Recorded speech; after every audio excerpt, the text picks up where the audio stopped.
Welcome to Seattle Unity's online Sunday service. My name is Reverend Karen Lindvig, and I'm the minister at Seattle Unity. We are a welcoming spiritual community thriving in the heart of Seattle, celebrating, inspiring, and deepening our individual and collective spiritual journeys. Thank you for joining us this morning. And before we get started, I have a few announcements. And the first is that Father's Day is coming up in a couple of weeks, and we always have a slideshow for the fathers. So if you would like your father's picture included, or you as a father included in the slideshow, please contact Aaron. And if you've already given us a picture from the past, we need your permission to use it again. So that's aaronm@seattleunity.org. I also invite you to keep your eye out for our June newsletter. And if you're not receiving our newsletter, please go to our website at seattleunity.org, and we can find ways to get you signed up. We also invite you to Fellowship Hour, which follows this service, where people in the community come together and just say hello and have a discussion. And we also invite you to attend our Zoom prayer meeting on Wednesday night at 7. So you can find out more information about all this by contacting our office. And finally, I want to let you know that our guest speaker next Sunday is Rabbi Ted Falcon. All right, so let's begin our service. And as we have been doing, I'd like to take a minute of silence as we remember all of those who have made their transitions. So we take a moment to turn our attention within, always recognizing that every sound is the sound of God. There is but one presence and one power in my life and in the universe, God the good, omnipotence. And so as we breathe in this truth, I'm going to hold silence for 1 minute, and I invite you just to hold this space with me.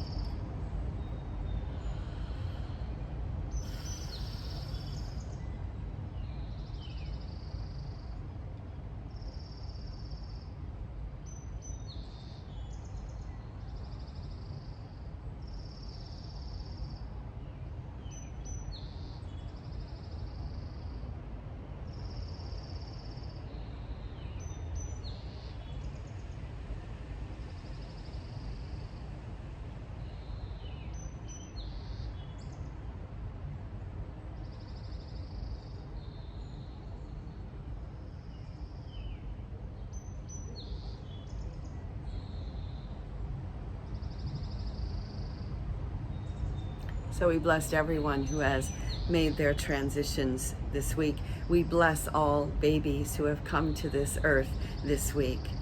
We bless all who are serving in whatever capacity.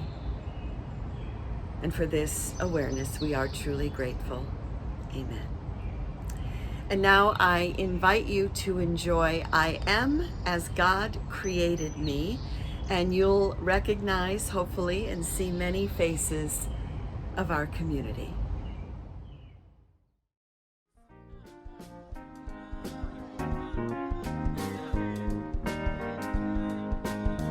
I'll do it first.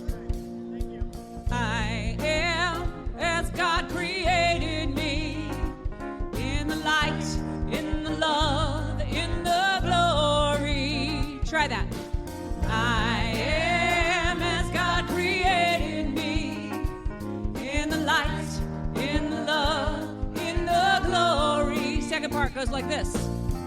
In the light, in the love, in the glory. In the light, in the love, in the glory. In the light, in the love, in the glory, I am. Let's do it again. In the light, in the love, in the glory. In the light, in the love, in the glory. In the light, in the love, in the glory, I am. Part one, I am. I am as God created me, in the light, in the love, in the glory. Yeah, I am as God created me. Oh, in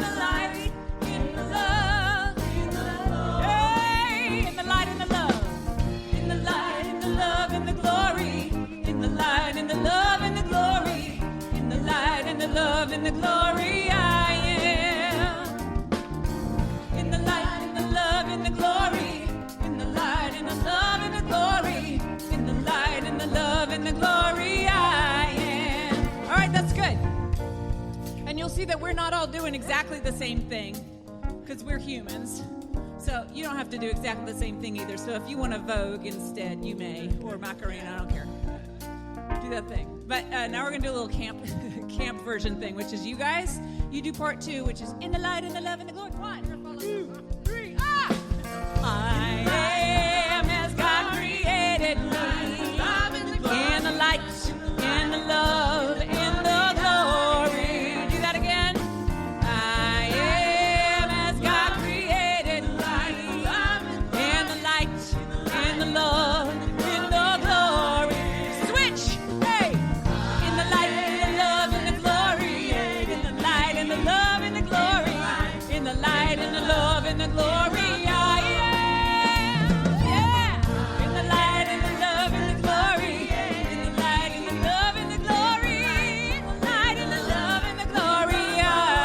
Everybody on part 1, I am. I am as God created me. In the light, in the love, in the glory. One more time. I am as God created me. In the light, in the love, in the glory. Well,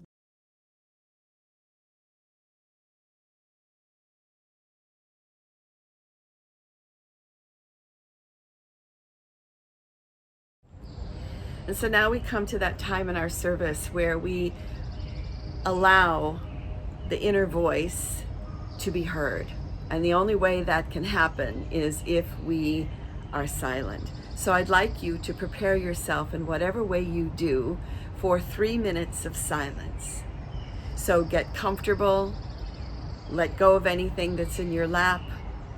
If you can, put your feet firmly on the floor, keeping the spine straight so that the Kundalini energy can move up and down freely in the body. So I invite you to take a deep breath and recognizing again that when we enter this space, there's nothing you need do. And when you feel that your mind is wandering off into different places, just gently bring it back. And then when your mind wanders off again, just gently bring it back to the breath. And so we relax into this meditation.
I keep fighting voices in my head that say I'm not enough.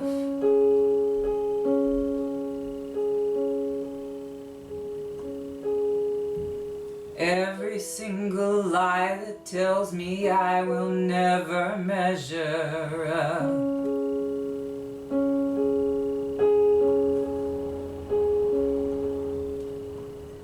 Am I more than just the sum of every high and every low?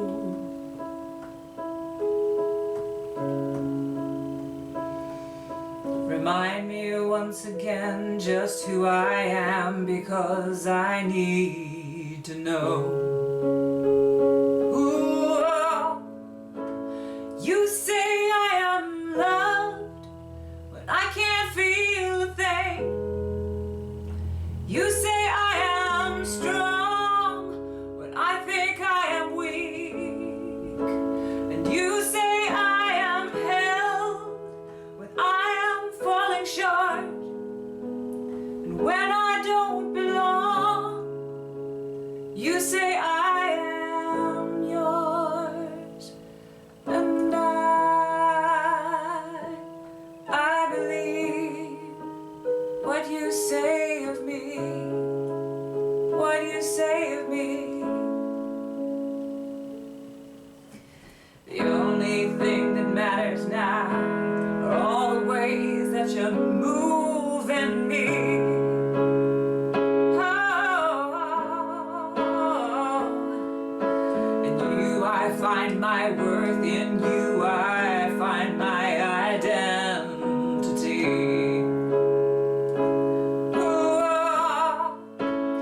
You say I am loved when I can't feel a thing. You say I am strong, but I think I am weak. And you say I am held when I am falling short.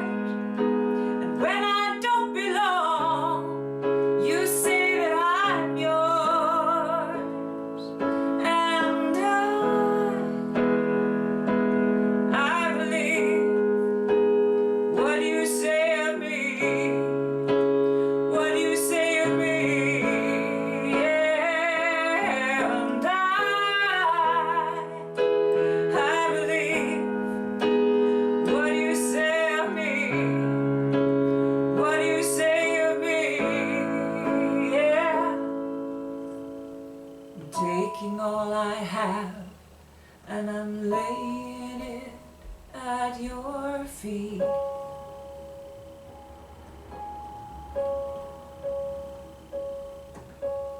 You take every failure, God, same as every victory.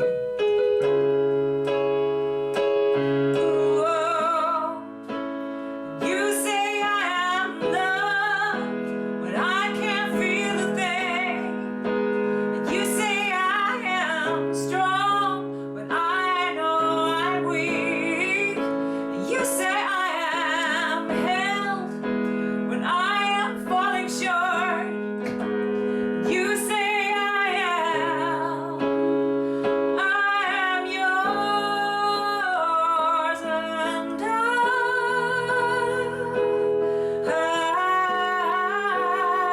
believe what you say of me, what you say of me, yeah. And I believe what you say of me, what you say of me.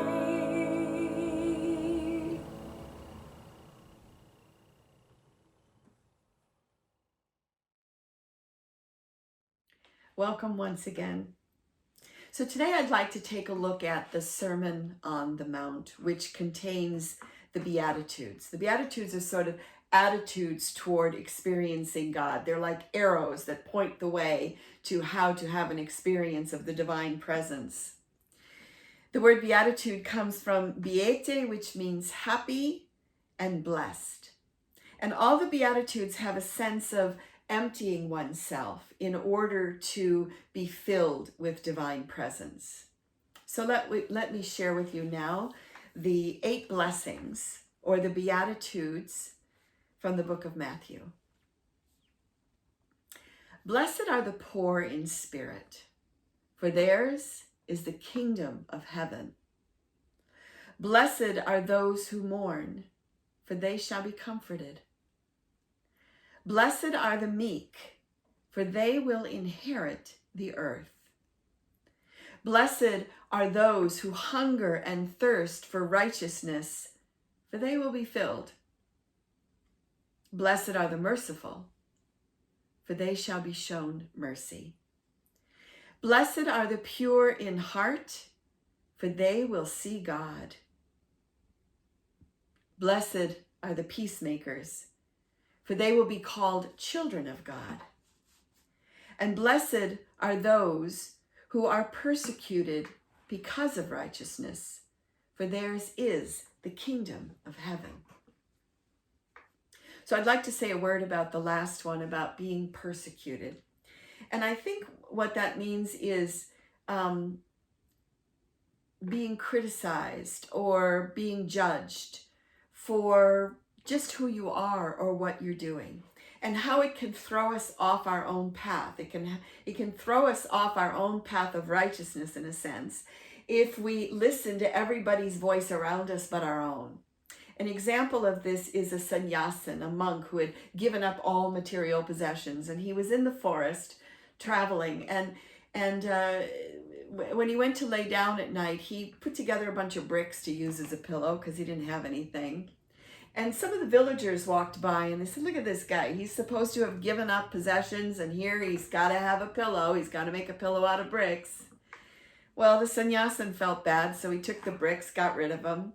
The next day, he's laying flat on the ground. The villagers go by and they go, look at this guy. You know, he had all those bricks and then he got rid of them. What's wrong with him? The point being is that you can't, bricks or no bricks. It doesn't matter, right? If we listen to all the voices around us instead of what's inside of us, we're not going to make everybody happy. Somebody's going to be persecuting us or criticizing. So again, there's a theme that runs through the Beatitudes. Hear these words like poor in spirit, meek, pure in heart. These are all attitudes that we must have in order to awaken to the divine presence. Poor in spirit is not like, oh, poor me, wah, wah, wah. It's more about poor in spirit and meekness. It's like having room, having humility, having space so that God can show up in our lives. Blessed are those who hunger and thirst for righteousness, for they will be filled. Imagine those moments when you're starving or you're dying of thirst, and it's like if we could want God as much as we wanted that, we would be filled.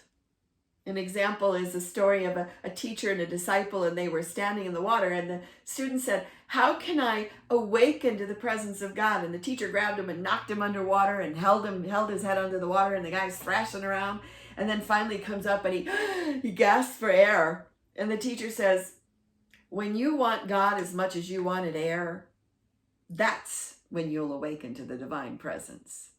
So again, we see these arrows that are pointing us to the way of awakening, right? Blessed are they that mourn, for they shall be comforted. Sometimes it takes a traumatic event or a loss in order for us to awaken to divine presence. And if you think about it, what happens when we mourn? It reminds us of our own mortality. There's a shock about, hey, what am I doing with my life? Or where did he go? Where did she go? And things that were like so important before we lost somebody are no longer important. It kind of levels the playing field, and it brings up what's important and what's not. For some, it's the opening to a spiritual life. So this past week, I lost a really good friend of mine named Michael Madej. I was in ministerial school with him, and he died suddenly. And, when somebody leaves the planet, they take with us this unique view that they had of the world and this unique essence, and they take a part of our history with them and our story. And Michael was one of these people that had a great sense of humor, and he was one of the best listeners that I ever met, because when I talked with him, I would not only know myself better, but the world better.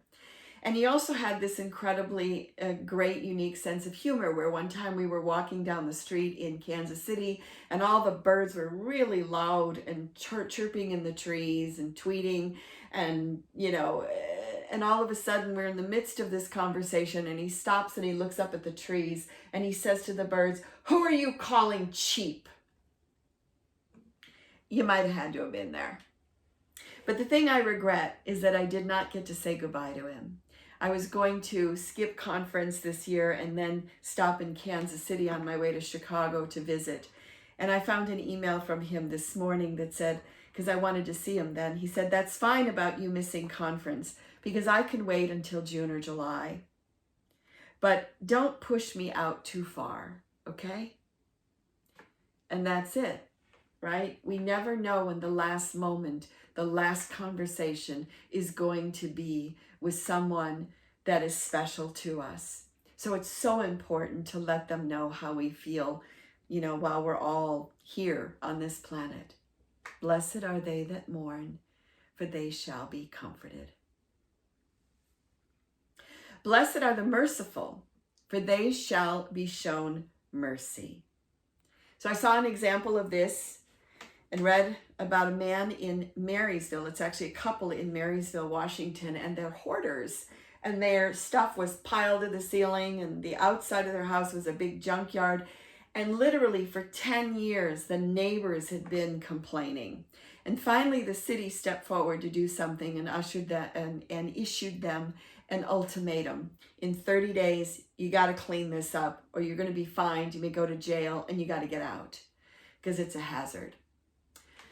Well, this couple hated their neighbors, hated them, hated the police, hated the government, and they just spewed all kinds of vile, and, we have the freedom to live the way we want. You can't tell us what to do. But there was an intervention done, and the town really showed up to help with their permission, with their grudging permission, to start clearing out all of their stuff. And in the beginning, he would stand there and yell at people and not let people take anything and complain and just kind of verbally abuse them. But these people in Marysville showed up every day to help his neighbors. They showed up every day to help, even with this. And as things started to be released and let go, and as he saw these people still coming back, he noticeably softened and apologized to others. He apologized to the policeman that he'd been harassing. And he went from hating his neighbors to loving his neighbors. Blessed are those who are merciful, for they shall be shown mercy. In the Sermon on the Mount, according to Vedanta, Swami Prahavananda said, "Undisturbed calmness of the mind is attained by cultivating friendliness towards the happy, mercy and compassion for the unhappy, delight in the virtuous, and indifference toward the wicked." Lao Tzu said that of the soft, weak things in the world, none is weaker than water. But in overcoming that which is firm and strong, nothing can equal it. That which is soft conquers the hard. Rigidity and hardness are companions of death. Softness and tenderness are companions of life. Blessed are the meek. So in the Sermon on the Mount, Jesus says many things. One is resist not evil. So that sounds crazy, right? What would have happened if we hadn't joined forces to defeat the Nazis in World War II? I think Jesus is talking about an attitude, and not just the actions that we take, because sometimes we need to take actions. But when we are against something, when we are angry and fighting something, we engage with that energy. But when we are for something, the energy moves harmoniously. So it behooves us, if you will, to ask not what we're against, but what are we for?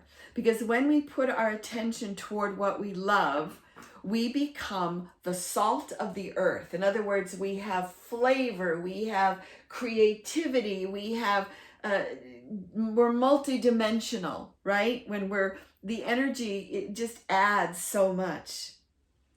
There's flavor, there's texture. Steve Jobs quit college because his parents really couldn't afford it and he couldn't justify them spending all the money. So one of the things about Steve Jobs is he was really good at doing what he loved and following his intuition. So he said what happened when he quit college was this world opened up to him, because all of a sudden he could take all the classes that he liked. He didn't have to take the prerequisite. And one of the classes that he took was calligraphy, and he loved it. Now, when he took calligraphy, not that he took it for credit, but when he took calligraphy, he had no idea, like, how is this going to help me in the 20th century? Like, what am I going to do with calligraphy, right? However, he said, none of this had a hope of any practical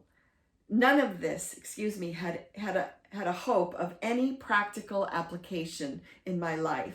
But 10 years later, when we were designing the first Macintosh computer, it all came back to me, and we designed it all into the Mac. So we have these beautiful fonts that we can use, and it's because Steve Jobs took calligraphy, because he followed his intuition.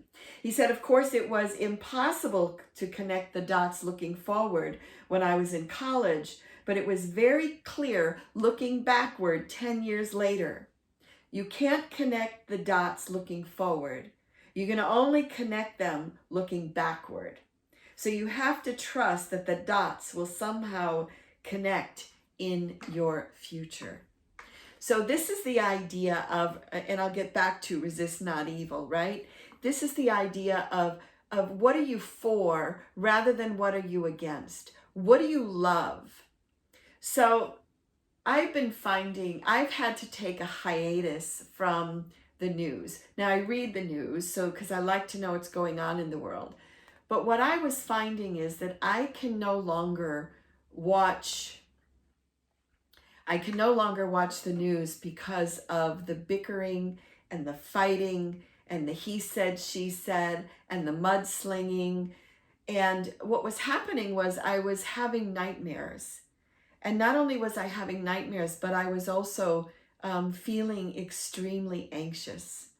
So I realized that I needed to resist not evil, right? I needed to not give into that energy and step away from it. And so it's been about a week now. Again, I'm reading the news, so I know what's going on. But I've stopped engaging in this crazy discourse that's happening in our world right now, because the energy is like this. And I think what we're all called to do is like with the Beatitudes, which is to settle down, right? It's to settle down, to blessed are the pure in heart.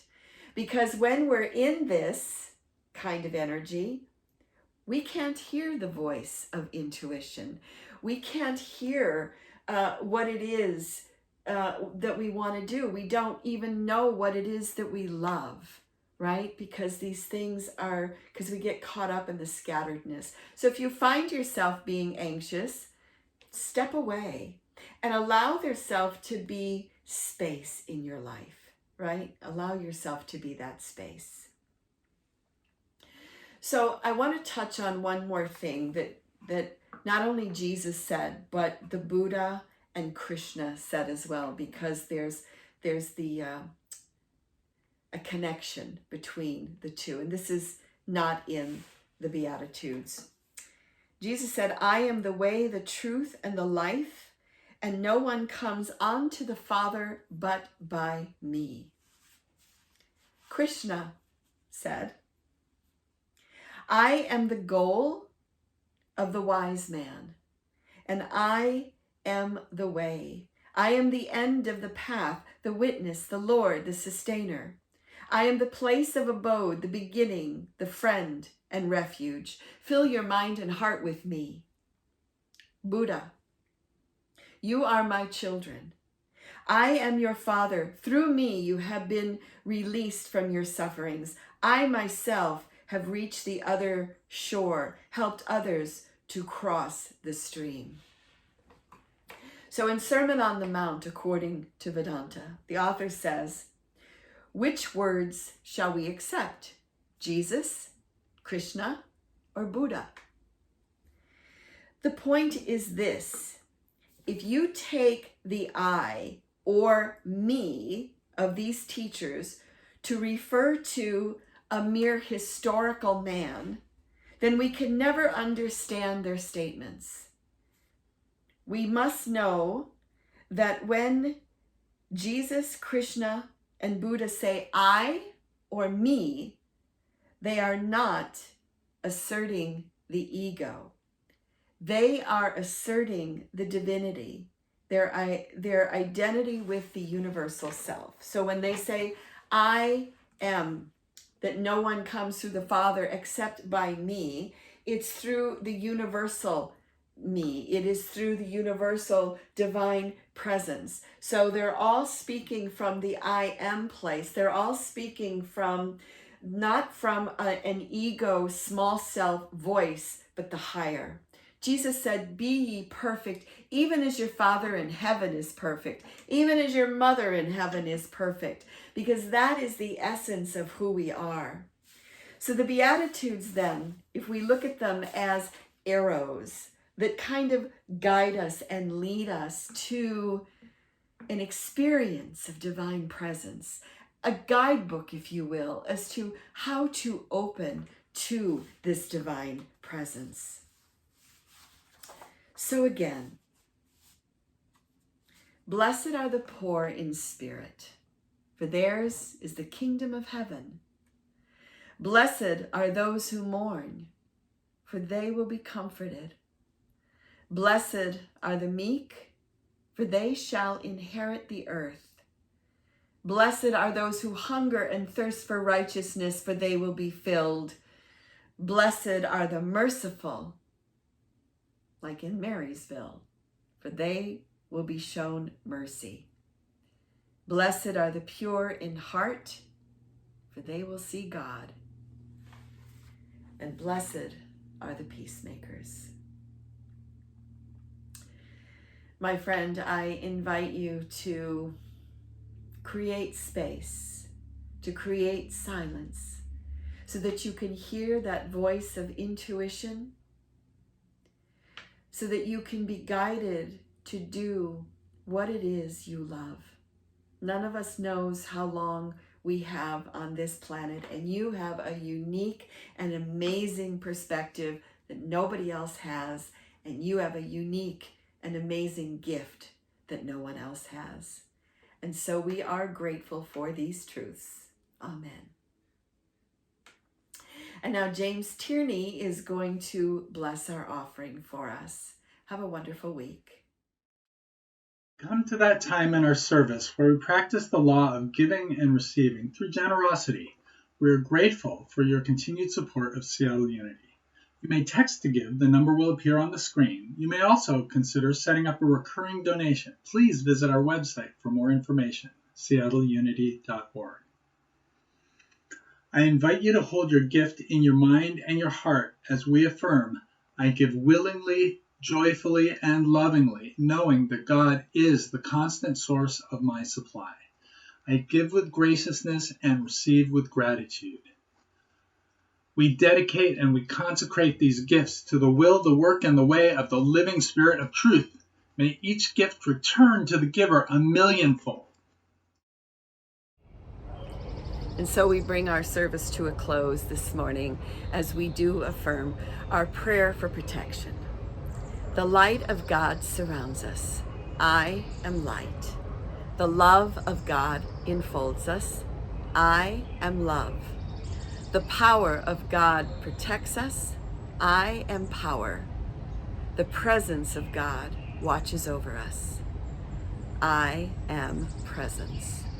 Wherever we are, God is, and all is well.